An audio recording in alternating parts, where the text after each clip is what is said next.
충북대와 국립한국교통대 통합이 사실상 확정됐습니다. 통합 교명은 충북대로 결정됐고 교육부의 통합계획 보완 과정을 거친 후 2027년 3월에 출범합니다. 오송역 전화 공간을 활용하기 위한 공사가 시작됐습니다. 오송역 주차장 상부에 230평 규모의 전시 회의장을 만들어 내년 상반기부터 활용할 예정입니다. 최근 눈썹이나 입술, 두피 등에 하는 문신이나 반영구 화장이 대중화되고 있습니다. 그런데 문신용 염료 대부분에서 안전 기준을 초과하는 유해 물질이 다량 검출됐습니다. 농촌진흥청과 교육부가 함께 개발한 늘봄학교 농촌체험이 호응을 얻고 있습니다. 텃밭 가꾸기와 치즈 만들기 등 특색 있는 늘봄학교 프로그램이 아이들에게 즐거움을 선사하고 있습니다. 여러분 안녕하십니까. CJB 8시 뉴스 시작합니다. 충북대와 국립한국교통대 통합이 사실상 확정됐습니다. 교통대가 오늘 실시한 통합신청서 찬반 투표가 가결되면서 마지막 고비를 넘은 겁니다. 통합대학 교명은 충북대로 결정이 됐는데 한국을 대표하는 거점 국립대로 도약하는 발판이 마련됐습니다. 조상호 기자입니다. 한국교통대는 오늘 통합신청서 교육부 제출에 대한 찬반과 통합대학 교명 선호도 조사를 온라인 투표로 동시에 실시했습니다. 통합신청서는 교육부 요구에 따라 내용을 구체화하고 어제 충북대와 전격적으로 합의한 내용을 담았습니다. 오후 6시 투표 마감 후 교통대는 교직원과 학생 등 투표권자 과반수 이상이 투표에 참여해 과반수 이상의 찬성으로 통합신청서 제출을 결정했다고 밝혔습니다. 통합대학 교명은 1순위 충북대, 2순위 한국국립대로 집계됐습니다.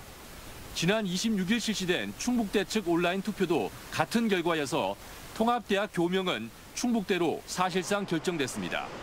이에 따라 두 대학은 교명 후보를 충북대로 하고 유사 중복학과 개편 계획 등을 담은 통합신청서를 기한 내 교육부에 제출하게 됐습니다. 지난 1951년 도립 청주 농과 초급대학으로 시작한 충북대는 충남대와 통합과 분리되는 과정을 거쳐 1977년 현 충북대로 승격한 후 이번 통합으로 한 단계 더 도약할 수 있는 기틀을 마련했습니다. 당당하게 대한민국을 대표하는 거점 국립대학으로 도약하기 위해서 그리고 경쟁력을 갖춘 세계적인 연구 중심 대학으로 발돋움하기 위하여 우리 두 대학의 통합을 시작하였음을 기억해 주시기 부탁드립니다. 국립한국교통대는 지난 1962년 충주공업초급대학이 현 캠퍼스의 모태로 지난 2006년 청주과학대학과 통합하고 2012년엔 철도대와 통합을 이룬 후 이번이 세 번째 대학 통합입니다. 마침내 양측이 합의에 도달하는 소중한 결실을 맺게 되었습니다. 그 과정에서 우리 대학은 보다 유리한 합의안을 도출하기 위해 24시간이 부족할 정도로 최선의 노력을 기울였습니다. 앞으로 두 대학은 교육부 통합심사위원회 주도로 통합계획을 보완하는 과정을 거치면서 캠퍼스 배치 예산 확보와 통합대학의 행정조직 계획을 수립하게 됩니다. 2026년엔 통합대학의 임시행정조직을 운영하고 신입생 모집 계획을 대교협에 보고하는 과정을 거쳐 2027년 3월에 통합대학을 출범하게 됩니다.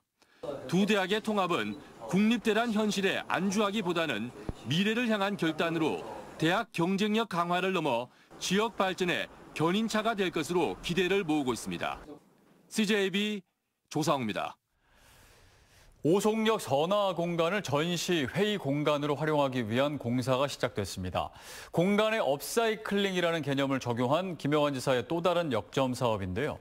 리모델링 공사비와 앞으로 지속적으로 투입되는 예산이 적은 편이 아닌 만큼 성과에 따라 사업이 확대될지 예산 낭비였다는 비판을 받게 될지 정해질 것으로 보입니다. 이태영 기자입니다. 충청북도가 오송역 선화공간 활용을 위한 본격적인 공사에 들어갔습니다.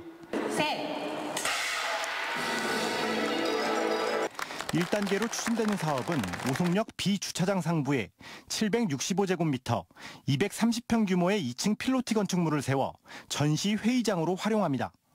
세종 정부청사와 인접해 있는 만큼 회의 공간에 대한 수요가 높고 하루 평균 3만 명이 이용하는 오송역의 홍보 효과도 크다는 분석에 따라 용도를 정했습니다.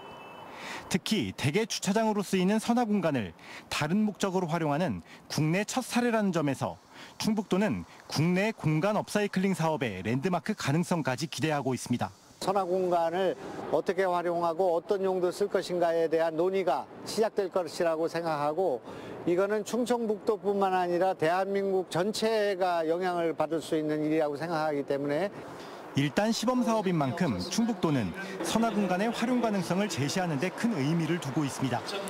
국가철도공단도 이번 전시관 운영에 대한 활용성과 효과를 검토한 뒤 사업 확대를 검토하겠다는 입장을 밝힌 상태입니다. 철도 운행 안전에는 영향이 없다는 답변도 받았습니다. 철도가 가지고 있는 공간을 입체적으로 활용해서 열린 공간, 문화중심 공간으로 누구나 찾아보고 싶을 명소로 탈바꿈시킴으로써 이 지역을 알리는 명물이 될 것이라고 마음속으로 큰 기대도 가지고 있습니다. 이번 공사에는 도비 40억 원가량이 투입됩니다. 또 앞으로 민간 주차장 18개만을 사용하는 월 임대료 800만 원과 연간 국유지 사용료 120만 원도 내야 합니다. 반면 현재는 국유재산 관리법에 따라 수익 사업을 하거나 민간 재임대는 불가능해 수익을 기대할 수는 없습니다. 이 때문에 충북도는 전시 회의장으로서 활용도가 높다는 가시적인 성과를 거두면 정부와 협의를 통해 상업시설로 쓸 수 있도록 관련 규칙 개정을 이끌어낼 방침입니다. 한편 충북도는 내년 2월까지 공사를 마치면 상반기 안에 선화 공간을 실제 전시관과 회의장으로 활용할 수 있을 것이라 밝혔습니다. CJB 이태현입니다. 충주시가 관내 소 럼피스킨 방역대 이동 제한을 해제했다고 밝혔습니다. 시는 럼피스킨이 발생한 신리면 농가 주변 5km 방역대에 있는 153개 농가가 모두 음성 판정을 받았고 4주간 추가 감염 사례가 없어 해제를 결정했습니다. 지난 27일 오후 6시를 기해 방역대 이동 제한이 해제되면서 농장들의 소 거래도 전면 허용됩니다.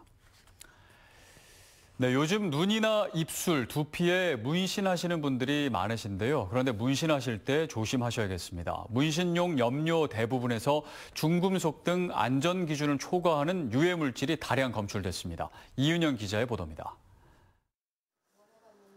매일 아침 눈썹 화장에 어려움을 겪던 직장인 정모 씨는 최근 눈썹에 문신을 했습니다.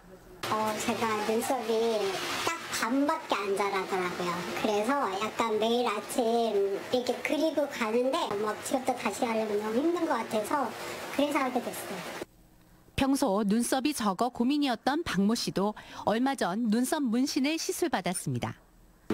눈썹이 숱이 별로 없어갖고 뭐라 그럴까 좀 친구들한테 놀림도 당하고 뭐 그래서 좀 눈썹을 좀 진하게 이렇게 해놓으면 좀 인상도 좀 좋아 보이고 할까 해서.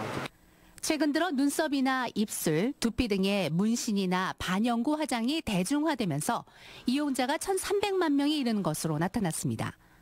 한국소비자원이 시중에 유통 중인 문신용 염료 24개 제품의 안전성을 조사했습니다. 그 결과 83%에 해당하는 20개 제품에서 사용이 금지된 니켈과 납, 비소 등 중금속이 다량 검출됐습니다. 4개 제품에서는 함량 기준을 초과한 아연과 구리가 나왔습니다. 사용이 금지된 나프탈렌과 함량 기준을 초과하는 벤조에이필렌 등 유해 물질도 검출됐습니다. 특히 니켈이나 납, 비소, 나프탈렌 등은 인체 발암 가능 물질로 각종 피부염이나 신장, 생식 기능 등의 장애를 불러올 수 있어 인체의 사용이 엄격히 금지된 물질입니다. 또한 이번 조사 대상 24개 중 8개 제품에서는 유럽연합에서 규제하고 있는 눈, 피부 자극성 물질도 검출됐습니다. 국내 및 유럽 기준을 초과하여 유해 물질이 검출된 제품을 수입, 제조, 판매한 업체에게 판매 중단 등 시정을 공고하였습니다. 한국소비자원은 문신용 염료가 피부 진피층에 직접 주입하는 물질인 만큼 유럽연합과 같이 함량 제한 유해 물질의 확대 등 안전 기준을 강화할 필요가 있다고 밝혔습니다. CJB 이윤영입니다. 부모의 양육 부담을 줄이겠다며 교육부가 초등학교에서 방과 후 수업과 돌봄 교실을 통합한 늘봄학교를 전국적으로 확대 시행하고 있습니다. 내실 있는 수업 프로그램을 준비하는 게 관건이었는데 최근 농업 농촌 체험 활동이 도입돼 아이들에게 호응을 얻고 있다고 합니다. 박원 기자입니다. 교실 안에서 고사리 같은 손으로 흙을 담고 식물을 심는 아이들. 마음에 드는 단어를 골라 개성 있는 이름표도 만들고 자신이 좋아하는 색깔과 어울리게 꾸밉니다. 이렇게 완성된 나만의 첫 반려식물. 예쁜 화분에 담은 소중한 의미를 다른 사람들에게 멋지게 소개도 해봅니다. 농촌진흥청이 교육부와 협력해 개발한 늘봄학교 농업농촌 체험 프로그램입니다. 이거 화분 옮기고 이러는 거예요. 집에서 키울 거예요. 옮겨 심을 때 재밌었어요.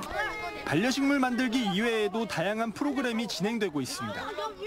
상추 등의 채소를 직접 심고 키워보는 텃밭 정원 가꾸기와 리코타 치즈가 생성되는 과정을 직접 보고 손으로 만져보는 수업은 인기 만점입니다. 우리 학생들이 농업 농촌 현장에 가지 않더라도 학교에서 우리 농업 농촌을 경험할 수 있게 됩니다. 그래서 이런 과정들을 통해서 아이들의 그 정신적 건강이라든지 또 학교 생활 적응에도 보탬이 돼서 기존에는 1학년을 대상으로 시행했던 늘봄 수업이 내년부터는 2학년까지 확대되는 만큼 교육부는 더 재밌고 알찬 프로그램을 준비하고 있습니다. 저희가 농촌진흥청 같은 국가기관과 함께 이런 프로그램들을 각 학교에서 많이 활용할 수 있도록 중앙부처에서 적극적으로 지원하도록 하겠습니다. 농업에 대한 이해도를 높이고 정서적 안정감을 주는 특색 있는 늘봄학교 농업농촌 프로그램이 아이들에게 즐거움을 선사하고 있습니다. CJB 박원입니다. 청주시가 다음 달 14일부터 읍면 지역에서 운행하고 있는 콜버스와 행복택시 요금을 200원 인상합니다. 이에 따라 성인 요금은 700원으로 청소년은 600원으로 인상되며 어린이는 150원 오른 350원입니다. 한편 콜버스는 그동안 교통카드 할인이 적용되지 않았지만 다음 달 14일부터는 하차 태그 시 50원 할인받을 수 있습니다.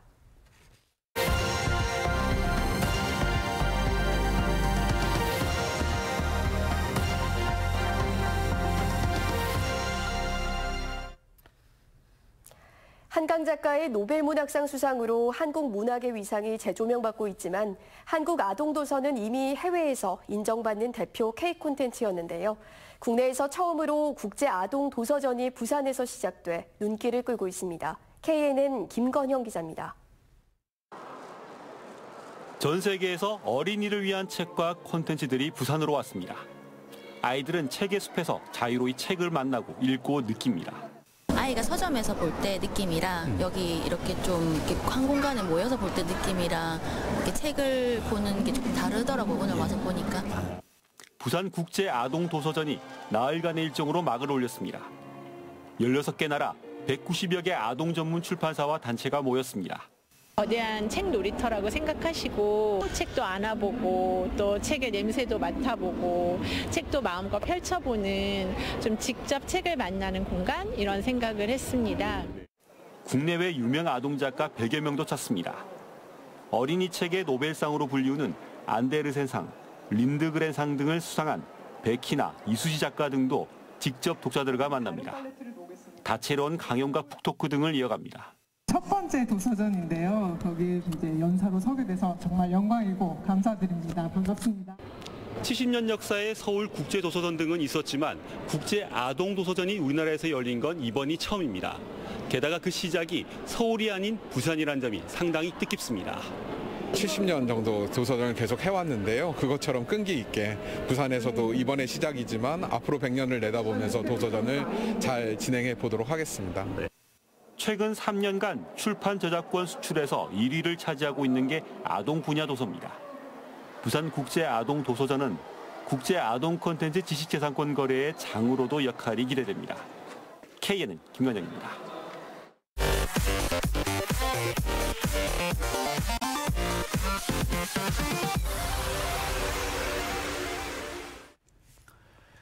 충주시가 지역 상품권 개인 할인 판매를 다음 달 16일까지 연장합니다. 시는 추가 국비 확보 등 상품권 추가 발행이 가능해짐에 따라 앱 충전은 16일 24시까지, 은행 방문 구매는 같은 날 오후 4시까지 7% 할인율로 운영합니다.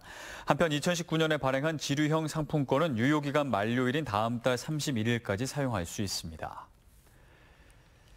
2024 출양 상공인 고향 방문의 날 행사가 영동군에서 개최됐습니다. 이번 행사는 충북을 연고로 하는 전국의 출양 상공인들이 모이는 자리로 김용환 지사와 차태환 청주상공회의소 회장 등이 참석해 출양 상공인을 환영했습니다.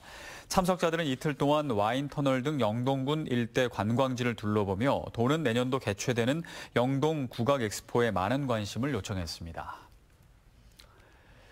윤건영 교육감을 비롯한 충청북도 교육청 직원들은 오늘 청주시 수곡동 일원에서 사랑의 연탄 나눔 봉사활동을 펼쳤습니다.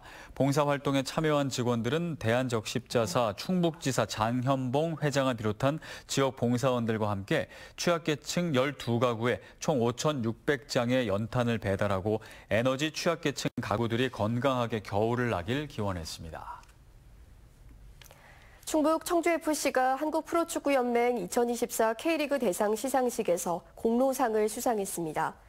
충북 청주FC는 기업과 자치단체 컨소시엄으로 K리그 운영의 모범 사례를 선보였고 프로스포츠 흥행에 기여했다는 평가를 받았습니다. 충주시와 충청북도가 제2회 한국공공브랜드 대상에서 각각 공공기관 부문 대상과 지방자치단체 부분 최우수상을 수상했습니다. 충주시는 공식 유튜브 충TV를 통해 참신하게 시정을 홍보하고 수달 캐릭터 충주시를 활용해 도시 이미지에 친근감을 더한 점이 좋은 평가를 받았습니다. 충청북도는 자체 제작한 유튜브 콘텐츠 충북에서 살아보기 귀농 귀촌편에서 공무원의 농촌 체험 영상을 통해 정책과 지원 사업을 효과적으로 전달한 점이 높이 평가됐습니다. 사단법인 한국후계농업경영인 청주시 연합회와 사단법인 한국여성농업인 청주시 연합회가 지역사회 소외계층에게 전달해달라며 청원생명쌀 670g을 청주시에 기탁했습니다. 두 단체가 기탁한 청원생명쌀은 올해 청원생명축제에서 판매한 농산물 수입금으로 마련됐습니다. 기탁된 쌀은 장애인 복지시설, 노인 종합복지관 등에 전달될 예정입니다.